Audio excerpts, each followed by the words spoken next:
friends, welcome back to my channel. If we haven't met yet, I'm Sid and I make videos about creating a life that I love to live. In today's video, I want to chat about money, specifically the different bank accounts or financial accounts that help me organize my money, save, and invest.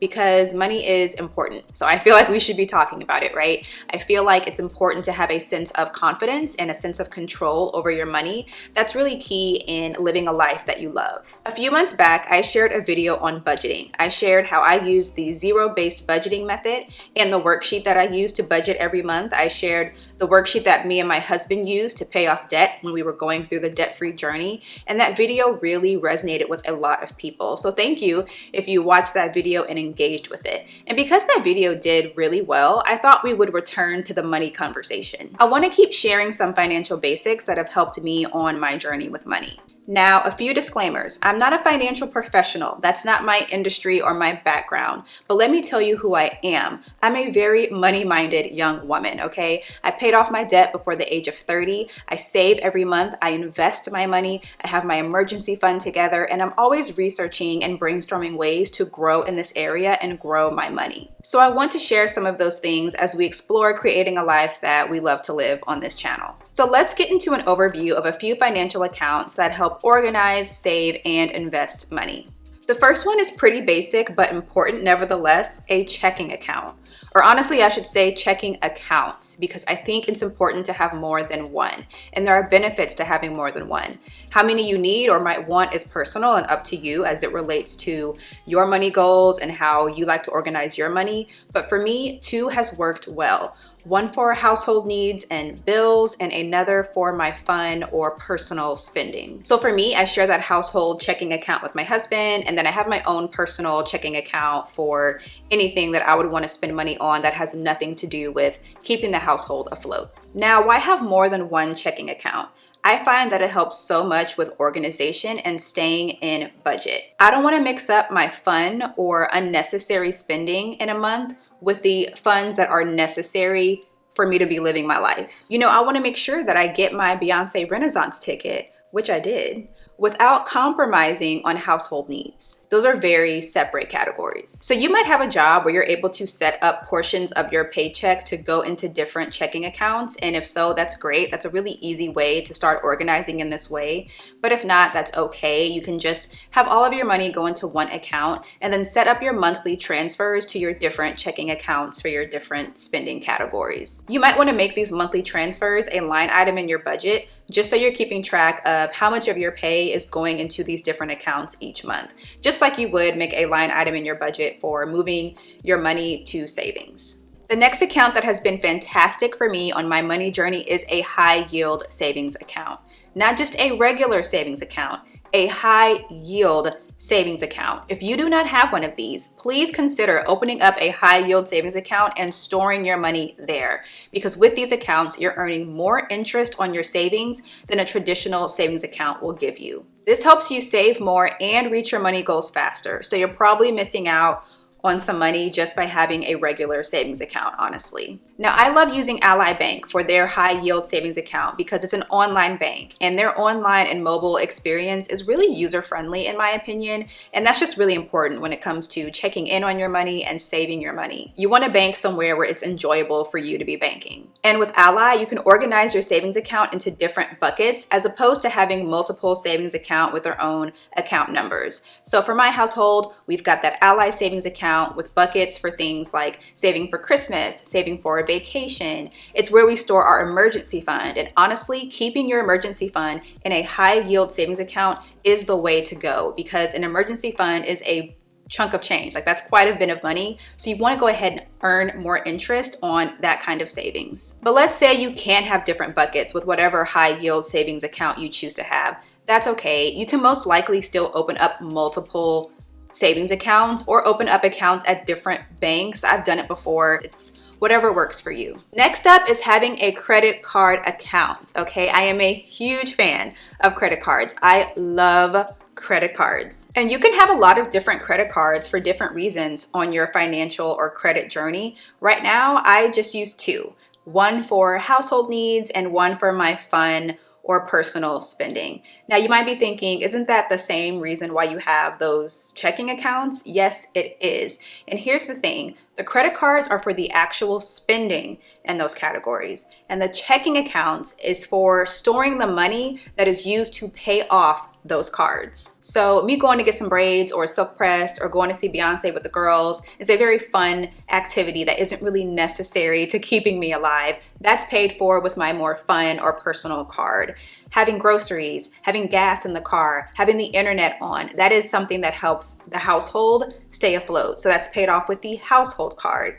I use a credit card for every purchase I make. And the reason why, well, not only because it helps build my credit history and build my credit score, is because credit cards have perks. And if I'm going to be spending money, which we have to in this society that we live in, I might as well be getting something out of it. I value travel, so I use a card where I earn points on every purchase that I make, and I can redeem those points for flights, a resort, a hotel, any kind of lodging or travel experience. I love the Chase Sapphire Preferred for this. It's a really popular card among travel lovers. This isn't sponsored by Chase. I'm not sponsored by Chase.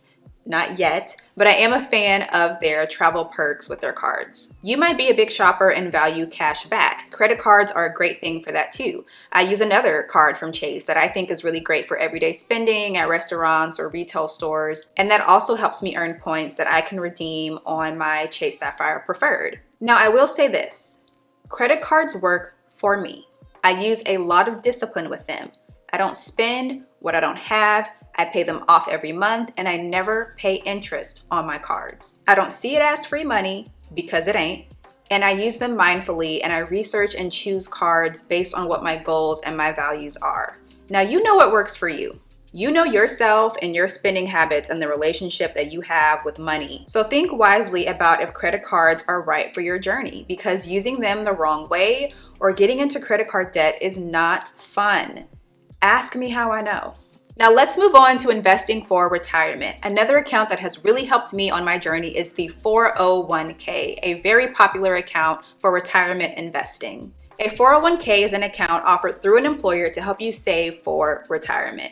You contribute a certain amount of your salary to the account, pre-tax by the way, and oftentimes, depending on the company, your employer will match your contributions up to a certain percentage. And your contributions being pre-tax means that you'll be taxed on what you take out later on. Now I have a 401k, but you might have a 403b or some similar kind of program. If your job offers a program like this and also offers a match, you need to be participating because otherwise you're losing out on free money. So why think about this kind of thing? Why invest for retirement? It sounds boring, it sounds complicated, it sounds confusing. You want to invest for retirement because you want to be comfortable when you do decide to retire. You don't want to have to work. You want to think about your future self right now and the things that you can be doing to help that person out. A savings account is for short-term things, your down payment, your vacation, your emergency fund, things that you're probably going to be reaching for or using within the next few years. Investing is thinking beyond that time. And with your 401k earning compound interest, you're earning interest on the contributions that you put in there, but also your interest that you've earned will go on to earn interest. It's a win. So the sooner you can start investing for retirement, the better. The more you can put away toward retirement, the better. Start as soon as you can and contribute what you can. It might not seem like a lot of fun right now, but creating a life that you love to live has a lot to do with taking care of your future self, okay? She needs you. The last account that I want to talk about is the Roth IRA, or the Roth Individual Retirement Account. That's what IRA stands for. This is simply another account that I use to invest for retirement and help out my future self. You don't have to go through your employer to have an IRA, and I think that's why I like having one. I feel a little more hands-on with my IRA account. You can go online to an institution like Vanguard or Fidelity or some other institution and set up your account and start investing your money. With my IRA, it is an investing platform, so I can choose to invest in individual stocks, exchange traded funds, also known as ETFs, bonds, that kind of thing. And I like having both accounts. I like having the 401k and the IRA. The more accounts that I can have to help for retirement, the better. Now, a major difference between this account from the 401k is the tax situation. The money that goes into a Roth IRA is after-tax money, meaning when I'm older and I withdraw that money, I don't pay tax on that. Now, there is an account called the traditional IRA where, like a 401k, you put money in there on a pre-tax basis, so you will be taxed on what you take out later on. So you might want to keep that in mind if you're exploring an IRA and the differences and choosing what might work for you.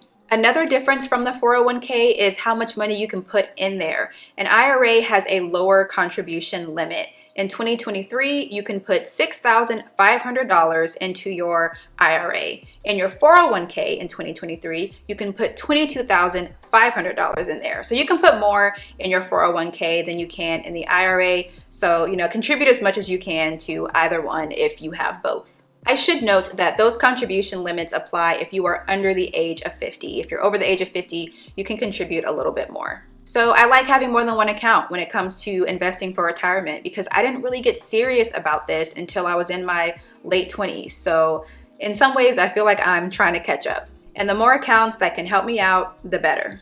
So there you have it. Those are my main foundational financial accounts that help me on my money journey. I like to have a mix of enjoying the now, taking care of my short-term goals, and thinking about my long-term self in the future. If you learned anything new in this video, please give it a thumbs up and don't forget to subscribe. And let me know in the comments what kind of accounts help you out on your journey. Thank you so much for watching, and I'll see you next time.